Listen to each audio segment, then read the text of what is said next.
You're on? Yeah, I'm on. Cool. So it's Super Bowl Sunday today, as of the time we're recording this. By the time the audience is probably seeing it, it's Chiefs will already be crowned champions. I sure So, hope so. any predictions? Um, Score? for the score, I think Yeah, it's gonna be in the 30s. I think the Chiefs. 30s. I think the That Chiefs will Niners win. defense? Well, you know what? That's a good point. All right, I think I mean, they do have Pat Mahomes, they but do have Pat Mahomes. I'm thinking mid 20s. Then actually, now that you brought that to my attention, mid-20s. I'm going 24-17. oh, that's a good one. I want the Chiefs to win, but I don't know. I think the 49ers might win. I don't know. Without a quarterback, that would be some feat. True. Anyway, beginning of last week, I think, right? They confirmed the new Matt Reeves Batman, the Batman, Yes. The with bad. Robert Pattinson. How do you think he's gonna do? When I first heard about Robert Pattinson, I was like, Twilight? You were like that in Twilight Yeah, guy. I was God like, damn it, they're gonna ruin him I'm again. like vampires. I'm like, oh, well, bat vampire. That's why they picked him now. But then I saw more stuff about him and how he's getting into it, and I thought, okay, actually, maybe if he's not so as pale, I think he'll do maybe a decent job. I don't know until he's casted though. Yeah, because imagine if he's Batman and he goes out in the daytime or something and he gets like a farmer's tan right Yeah, here. he gets a nice, He's nice just walking tan around. Yeah, he's pale everywhere else but right here. because he's got the cowl, and they're like, Bruce, why do you have that weird tan like that? I don't know. I've just been hanging out. Did you know Robert Pattinson's British? Oh no, I actually didn't. I don't Yeah, follow I him didn't enough. know that until I Wikipedia'd him the other day. Does he have a heavy accent? No, actually, he's like Christian Bale. He switches back and forth. Oh, Like, alright, yeah. if you watch one of his interviews, like sometimes he's American, sometimes he's British. It's weird. That's weird. I think he might be decent. I don't know. I mean, it's tough to pick a Batman actor that's not Christian Bale. Yeah. Well, I think this is a good pick because when you think of, I think the reason that Affleck failed is because when Affleck's already a big name, Yeah. so if you go out and you make him Batman, it doesn't look like Batman. It looks like Ben Affleck wearing a bat suit. Yeah.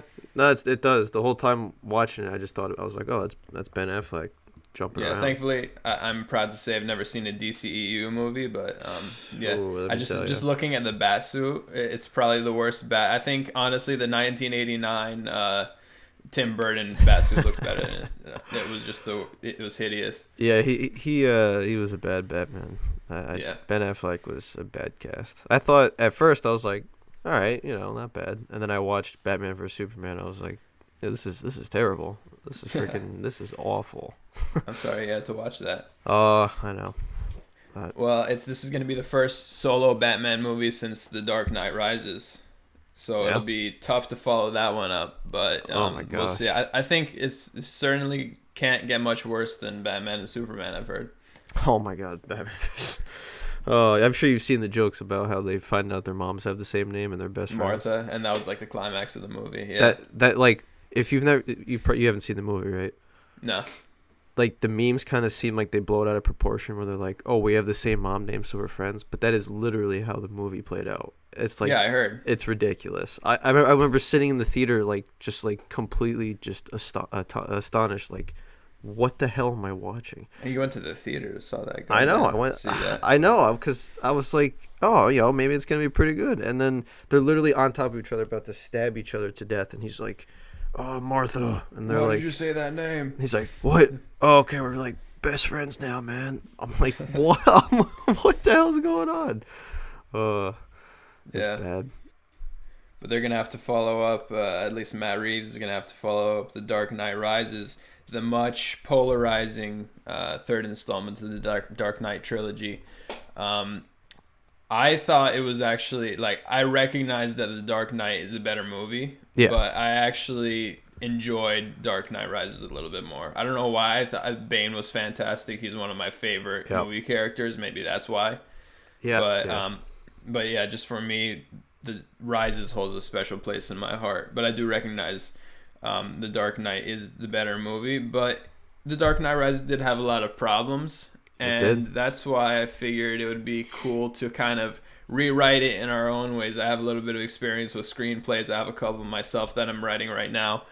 So I figured we'd go into the original and kind of change it. And rather than rewriting a screenplay that's 2 hours and 45 minutes, I figured we could just kind of take the Wikipedia summary and tweak it that way. I agree.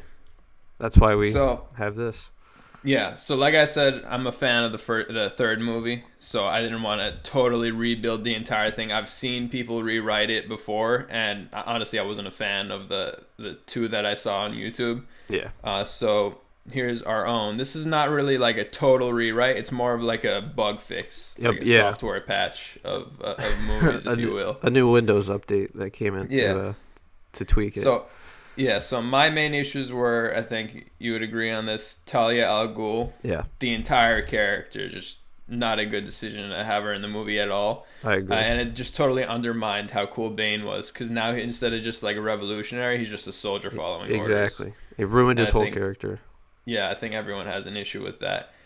John Blake / Robin, I thought that was really stupid too. Not necessarily a John Blake character, but how they just shoved Robin in there too. It's like, shit, Robin. This guy's Robin now. Yeah. Like the last 30 seconds of the movie. I agree. And Bane's death, where he just gets blown away in like a second by Catwoman. Just instantly on the bat bike, just blows him up. I was like, yeah, the bat pod. Yeah, I was like, oh, okay. Well, he's dead. Yep. So those are our issues with it. We have some recasts too. Oh yeah.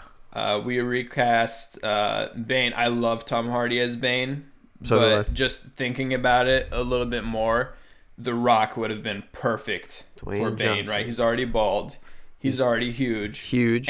And you could keep the actual backstory of Bane, where he's actually locked up in a Hispanic prison, because I think The Rock could pass as Hispanic. Oh, yeah. So you could keep a little bit of that, too. And people would say, oh, he's got those big tattoos, it's hard to cover him up. Tom Hardy actually has tattoos that they did have to cover up in the movie. If you look at behind the scenes, he actually had tattoos on him, so they could have easily done that with him. So, and also John Blake, we are recasting as Leonardo DiCaprio. Those of you who are really into this stuff might know why, but we'll kind of explain as we go through the screenplay. I have no problem with Joseph Gordon-Levitt, but Leo would be perfect for what we're using him for here. Leo's on another level. He's great. Yeah. So we'll jump right into it. The summary of it, so it's not like you're watching a video for 3 hours of us talking about it. So, so it starts with in Uzbekistan. Jesus, Bane, which is now played as Dwayne Johnson. Just picture that. Awesome. He's a mysterious terrorist and former member of the League of Shadows, just like Batman was. And then he abducts the nuclear physicist Dr. Leonid Pavel from a CIA aircraft 8 years after the death of District Attorney Harvey Dent, or Two-Face. And then Batman disappears. Organized crime has been eradicated in Gotham thanks to the Dent Act, giving more power to the police. And like the whole part of the movie was Gordon having a speech where he wanted to actually expose Dent for what he did, but he didn't think that it was a good idea to say it, so he never really says it.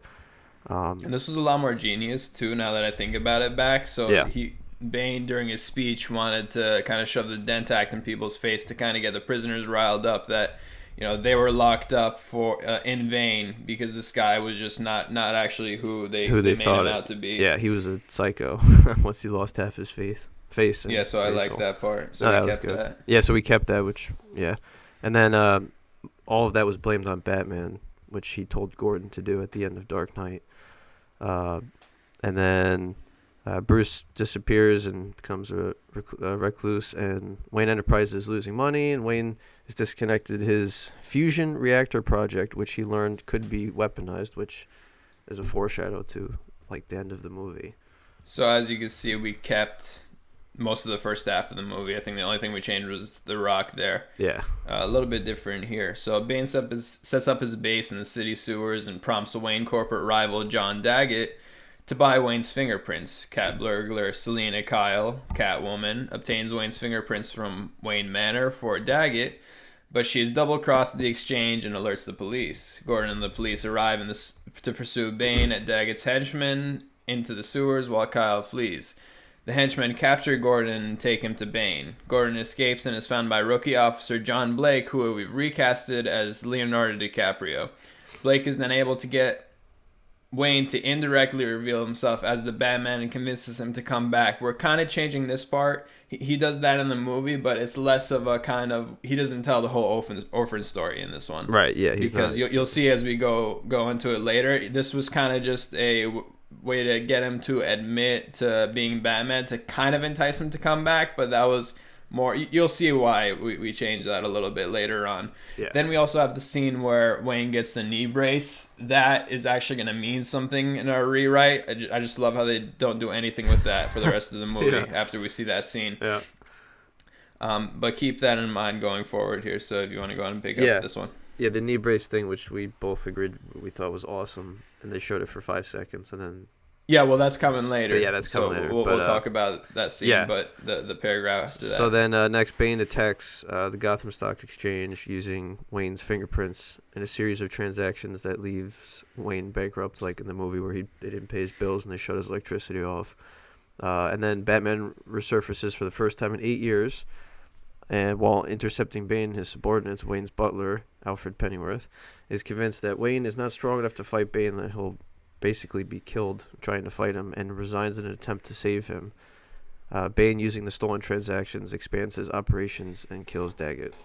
That's the scene where he goes, "Do you feel in charge?" So he kept that the same. Kyle agrees to take Batman to Bane, but leads him into Bane's trap. Bane reveals that he intends to fulfill Ra's al Ghul's mission to destroy Gotham. Batman fights Bane, but Bane easily defeats Batman. Bane breaks Batman's back, which is kind of a callback to the Nightfall comic, right? Yep. And takes him to an underground prison. Located this time, not in India, but in Pennsylvania. Just because it not only allows the rest of the story to play out, but also explained story-wise by explaining that Bane wanted to hold him prisoner near Gotham to torture his soul, even more by making him know he's near the city but can't do anything to save it. Right. On top of making it possible that he can travel to Gotham in time instead of from India in like an hour. Yeah, exactly.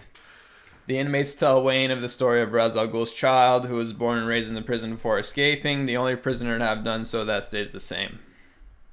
Yeah. Okay, so then Bane lures Gotham's police into the sewers and uses explosives, trapping them and destroying bridges surrounding the city, yada, yada, yada. He kills the mayor, Anthony Garcia, during the football game. He blows up in the booth and forces Pavel to convert the reactor core into a decaying neutron bomb, and then he kills him. Bane reads Gordon's speech to the crowd and releases the prisoners of Blackgate Penitentiary, causing anarchy in the city while exiling, killing Gotham's elites in Kangaroo Courts, presided over by Jonathan Crane. Jonathan Crane was the Scarecrow. I thought that was kind of corny in the movie, but when I went back and read it was the Kangaroo Courts, it kind of made sense. Yeah. I just thought it was weird. He was like stacked up on a bunch of shit. Yeah, a bunch of weird books. And he was like and they were just like, I thought that was kind of weird, but now it makes sense now to see Kangaroo Courts. Yeah. Yeah, that was... This is where we start to see some differences. Rather than having it be months later, like it was in the movie, we're going to make it weeks later, because it kind of explains how the trapped cops certainly wouldn't have survived without food or water for months, let alone come out clean-shaven with their uniform spotless. No problem. Like reading some magazines. They didn't address that at all. Yeah. Wayne escapes from the prison and returns to Gotham. That stays the same with the fish pasta chant. I actually love that song. Yeah. We then see Wayne stumble back to the Batcave, since Lucius Fox's arsenal has been taken over by Bane, where he installs the rest of the braces that Fox made him. That kind of the call back to the knee brace scene, including his other knee and both elbows to give him a strength advantage over Bane, rather than just having him overpower Bane in the last scene because willpower. Batman frees the police and they clash with Bane's army. Bane notices Batman disappear and reappear in the crowd, similar to the scene where he's able to find Batman in the dark. Remember, he says, "You merely adopted the dark." It's kind of like that, except it's also a callback to when Bane said, "Theatricine theatricality and deception are powerful agents to the uninitiated. They weren't initiated, so I kind of used the chaos in the crowd to get the jump on Bane. Right. And rather than in the final scene where they just go up to each other, stand still for a second, exchange corny lines, and then just all of a sudden attack each other, kind of makes a little bit more sense here. In the streets during the battle, Batman overpowers Bane with his new equipment. After Batman disables Bane's mask, John Blake intervenes and stabs Batman, revealing he is the real son of Ra's al Ghul. He also reveals his motives to take revenge on Batman for killing his father. He wants to take the only thing left of Batman's that matters to him deeply, since his parents are both dead, and his crush, I guess, Rachel. Which only thing left would be the city of Gotham. Which is why he agreed to work for Bane and not have Bane work for him. So Bane is still the cool villain that he was for the rest of the movie. And also to repay him for sacrificing his body to stop him from the prison attacks as a small boy. So he agreed to be his informant by posing as a cop and getting intel on Wayne, like his secret identity and the location of his armory, which explains how Bane was able to find his armory rather than just, poof, there it is. Yeah. He activates the bomb's detonator, but Gordon blocks his signal. That stays the same. So we're kind of just having John Blake take the spot of Talia al Ghul, and I think that's really all we needed to do, because the goal was to make Bane still the main villain, and make Talia al Ghul just not in it because she wasn't relevant. It wasn't necessary at all. You just had that love story, and also it was super predictable too. I don't know if you saw that coming. Like I knew she was gonna be the villain originally because I went and looked on Google and I saw cast and it said Talia al Ghul instead of Miranda Tate. So I'm like, oh shit, okay, she's the villain. So I don't know if that helped, but it did kind of seem throughout the whole movie that she was gonna be the villain. So I thought that was kind of dumb. Well, yeah, it just seemed like a little too like, oh, here's this girl, she's in his, works for him, and she's hanging out with him. She gets all friendly out of nowhere. It's like, okay, I know you're a player, Mr. Wayne, but and she just gives him, he just gives him control of the entire company too. Yeah, he's just like, oh yeah, sure, here's the keys. I'm like, a lot of people are gonna be pissed at this too, saying that we just swapped characters, but. Like I said, I think this is a great movie by itself. It just needed a little tweaks to make it perfect. Anyway, I agree. Blake leaves to find the bomb while Bane prepares to kill Batman, but Kyle arrives and this time just holds him off so Batman could go and find the bomb, and it was able to destroy his mask, just leaving him to die kind of in a more dramatic fashion rather than having an Iron Man 3 style, I'm the Mandarin, then Pepper Potts just kicks his ass in like a second. Yep. That's what it kind of reminded me of. So we get rid of that. Batman and Kyle pursue Blake, hoping to bring the bomb back to the reactor chamber where it can be stabilized. Blake's truck crashes, but Shermley floods and destroys the reactor chamber before dying, so this part all stays the same. He takes the bomb over the bay where it safely explodes, and Batman reveals his identity to Gordon. Yes. In the aftermath, you want to go ahead and finish it up? Yeah, sure. In the aftermath, just like the original, Batman is presumed dead after the explosion with his plane flying out into the bay, and he's honored as a hero. They give him a statue. Wayne Manor becomes an orphanage, and Wayne's estate is left to Alfred. Gordon finds the bat signal repaired, just like the original, and while Lucius Fox discovers that Wayne fixed the malfunctioning autopilot on the bat. And the biggest change that we agreed on, which I think everybody would like, while vacationing in Florence, Alfred discovers that Bruce is alive and in a relationship with Kyle. And the movie ends with the shot of Wayne still alive, sitting at the table and that's how it with ends. her. And that's how it just goes black after that. The thing about it, the whole trilogy concluded on a dumb kind of, I guess, plot twist in the last 30 seconds of the movie. Yeah. So I think it would have been so appropriate just to end on that last shot saying everything's okay, the good guy won. Yeah. The story's complete. That's what I think. Instead, unless you were trying to set up a sequel starring Joseph Gordon-Levitt just as Nightwing, which they are not going to do and should never do ever. So that didn't make a lot of sense. Now, the reason we picked Leo instead of just having Joseph Gordon-Levitt in there is because I kind of took inspiration from the recent rumors that came out saying that the original villain for this movie was going to be Leo DiCaprio playing the Riddler. And I thought that would have been really cool. We actually contemplated, and we had this discussion in one of our last episodes about how we could have made the Riddler be that kind of twist at the end. But we figured if we're going to do the Riddler justice, we would have to, of course, obviously have riddles in there. We can't just say, oh, he's the Riddler, and just have him continue like that. Yeah. And it would have extended the movie by like another half hour at least. Yeah, we're not good at riddles. So we decided to just keep John Blake. But that was our original idea, to have Joseph Gordon-Levitt's character, now played by Leonardo DiCaprio, be the Riddler. Yeah. Also, I think Leo, just because he's a great actor, is capable of making us believe that he's the good guy. I think the French woman, what's her name, Marianne Cotillard? I think so. I totally butchered that. You're supposed to pronounce it in like a super French way or whatever, but I'm not going to do that. I'm not saying she's a bad actress. I know she has an Oscar and everything, but this was not a good performance. You don't have to look past her death, remember? Prepare yourselves. Yeah.